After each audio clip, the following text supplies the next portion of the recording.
यदुवंश में यदु के पुत्र सहस्रजित हुए। सहस्रजित के पुत्र हय्य हुए। हय्य के पुत्र भद्रसेन हुए। भद्रसेन के पुत्र जयध्वज हुए। जयध्वज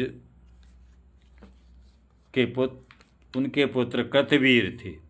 कृतवीर के पुत्र सहस्रबाहु अर्जुन हुए। सहस्रबाहु अर्जुन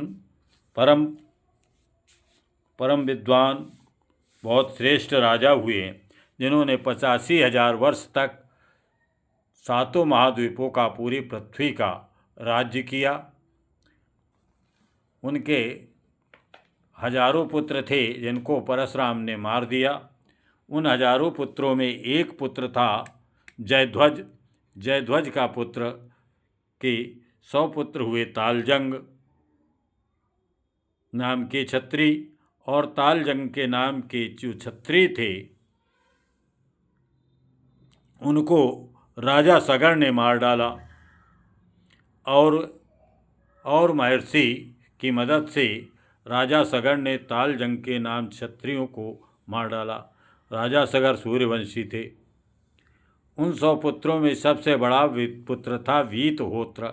वीतहोत्र के पुत्र मधु के नाम पर माधव वंश पड़ा, और मधु के पुत्र के नाम वृष्णि था, जिससे वैष्णव वंश चला। इस तरह से यदुवंश में वैष्णव वंश, माधव वंश, यदु का यादव वंश और हय्य वंश, और हय्य में सहस्रबाहु अर्जुन और अर्जुन के पिता कृतवीर। कृतवीर के पुत्र कार्तवीर भी कहलाते हैं सहस्रबाहु अर्जुन।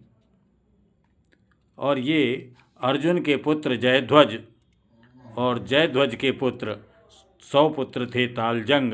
तालजंग को सगर ने मार डाला। इस प्रकार से ये वंश हुआ यदुवंश। यदुवंश में दूसरा पुत्र यदु का था क्रोष्टु। क्रोष्टु के ब्रजनिवाहन हुए, और उस वंश में शशबिंदु हुए। परम योगी शशबिंदु 14 रत्नों के मालिक, और उनकी 10,000 पत्नियां थीं। प्रत्येक पत्नी से 1-1 लाख संतान करके ऐसे 1 अरब संतानें थीं शशबिंदु के। और उन 1 अरब संतानों में एक संतान थे पृथुश्रवा, प्रमुख था। पृथुश्रवा के धर्म और धर्म के उसना हुए। उन्होंने 100 अश्वमेघ यज्ञ किए। उसना का पुत्र रूचक हुआ। रूचक के पुत्रों में पूर्व ज्यामग हुए, और ज्यामग की पत्नी का नाम था सैब्या। उसके कोई संतान नहीं थी, और परंतु उसने पत्नी के भय से दूसरा विवाह नहीं किया था। किंतु एक युवती उसके रथ में बैठी, जिसको उसने कहा कि ये हमारे पुत्र की पत्नी बनेगी, बहू बनेगी, और इस तरह से अपनी पत्नी सैब्या को उसने प्रसन्न किया। वो लड़की भोज्या थी, युवती भोज्या उसकी बहू हुई, और भोज्या से जो संतान हुई, भोज्या नामक पत्नी से उसका सुंदर पुत्र पैदा हुआ ज्यामक का।